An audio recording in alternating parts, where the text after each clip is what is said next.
Collection paramétrée de droite. Le but de cette leçon exercice est de continuer à développer notre compréhension et notre maîtrise des droites, c'est-à-dire des relations linéaires. Nous apprendrons aussi le concept de paramètres. Une équation de droite, dans sa forme générale, c'est ax plus by plus c égale 0. Ce qu'il faut comprendre, c'est que la droite définie par cette équation est l'ensemble des points x, y dans le plan, tels que ax plus by plus c égale 0. Par exemple, l'ensemble des points x, y, tels que 2x moins 3y plus 5 égale 0, nous l'avons tracé ici. Alors comment on s'y prend quand on a une droite dont on connaît l'équation pour tracer la droite? Eh bien, on prend plusieurs points.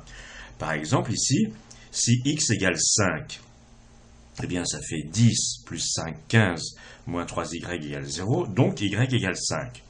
Donc la droite passe par ce point-ci. Et puis, on a aussi essayé y égale 0. Si y égale 0, eh bien x égale moins 5 demi. Donc, puisque l'unité, c'est ces deux petits carreaux, ça fait moins 5 petits carreaux.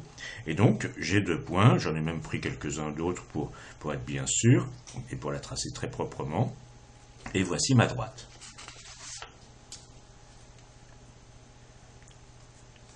Supposons maintenant que les coefficients ABC soient plus simplement des nombres fixes, mais qui soient tous les trois de la forme A égale 2 plus 2t, B égale moins 3 plus t, et C égale 5 moins t, où t est un nombre quelconque. On va appeler ça un paramètre. En fait, maintenant, A, B et C, les trois coefficients de l'équation de la droite, sont des fonctions de t. Et donc, avec t qui varie, qui prend par exemple toutes les valeurs positives réelles, on obtient toute une collection de droites. Celle de l'exemple précédent correspond au cas t égale 0.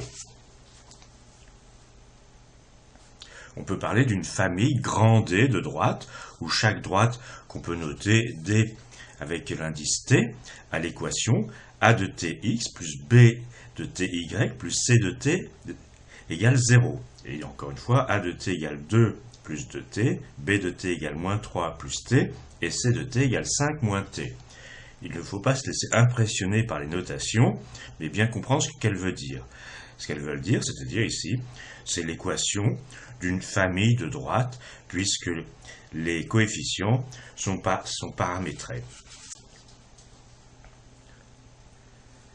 Alors traçons une deuxième droite de cette famille. Prenons tout simplement le cas t égale 1. Alors dans ce cas-là, les paramètres maintenant valent 4, moins 2 et 4. Donc l'équation de D1, c'est 4x moins 2y plus 4 égale 0. Et de nouveau, on va la tracer. Alors on choisit quelques points. Pour x égale 0, eh bien, on a moins 2y plus 4 égale 0, donc y égale 2. Donc ce point-ci est sur D1. Pour x égale 2, ça fait 8 et 4, 12, moins 2y, donc y doit être égal à 6. X égale 2, 6. Et quelques autres, et voici donc la droite D1, et j'ai mis de nouveau la droite D0. Et alors on va s'intéresser au point d'intersection de ces deux droites, que on va appeler I. Trouvons les coordonnées x, y du point d'intersection I. Un point quelconque, quand on veut parler de ces coordonnées, on dit x, y. Tant qu'il n'y a pas de confusion.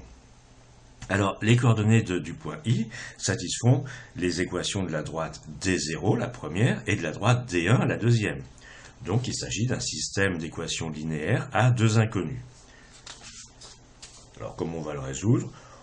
Comme d'habitude, par exemple, on va multiplier la première équation par moins 2 de part et d'autre, et ensuite on va les additionner toutes les deux, et on tombera sur une équation seulement en y, on résoudra pour y, et ensuite on trouvera x. Donc la première multipliée par moins 2, ça donne moins 4x plus 6x plus 6y, moins 10 égale 0. On additionne la deuxième, et on tombe sur 4y moins 6 égale 0. Puisque la première, c'était 2x moins 3y plus 5, et la deuxième, c'est quelque chose moins 2y. Donc ça fait bien 4y moins 6 égale 0, donc y égale 3,5, et puis ensuite on trouve facilement que x égale moins 1 quart. Regardons maintenant la droite D2, avec donc le coefficient t égale 2. Cette fois, l'équation, c'est 6x moins y plus 3 égale 0. Alors, de nouveau, pour x égale 0, y égale 3. Pour y égale 0, eh bien, x égale moins 1,5, etc., etc. Donc, voici la droite D2. Alors, ce qui est intéressant, c'est qu'elle se coupe manifestement sur le graphique au même point. Le point d'intersection a l'air d'être le même. Et on peut effectivement le vérifier par le calcul en résolvant 2x moins 3y plus 5 égale 0 et 6x moins y plus 3 égale 0. La question c'est, mais pourquoi elles se coupent au même point? Alors il y a deux explications. La première, c'est une explication heuristique. Grand D est une famille de droites très simple. Une telle famille est formée de droites passant par un même point ou toutes parallèles. Une famille de droites très simple, ça ne peut pas être du Mikado. Et puis sinon, il y a le calcul qui lui aussi éclaire bien les choses. Eh bien, toutes les droites de grand D, elles ont l'équation 2 plus 2tx, c'est-à-dire A, plus moins 3 plus ty, plus 5 moins t égale 0. Alors, réécrivons ceci en séparant tout ce qui est indépendant de t et tout ce qui est facteur de t. Ça donne 2x moins 3y plus 5 plus t fois 2x plus y moins 1 égale 0. Et donc, toutes les droites passent par la solution de ceci égale 0 et cela égale 0. Et ce qui est intéressant d'ailleurs, c'est que bon, ceci égale 0, c'est D0, mais cette équation de droite-ci, c'est-à-dire la deuxième, elle n'appartient pas à la collection grand D, parce qu'elle y appartiendrait pour un t très, enfin infini. Et t infini, c'est pas possible.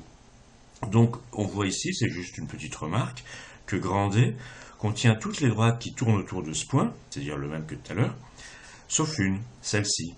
Et c'est à peu près le même phénomène que les équations de droite y égale ax plus b contiennent toutes les droites, sauf les droites verticales.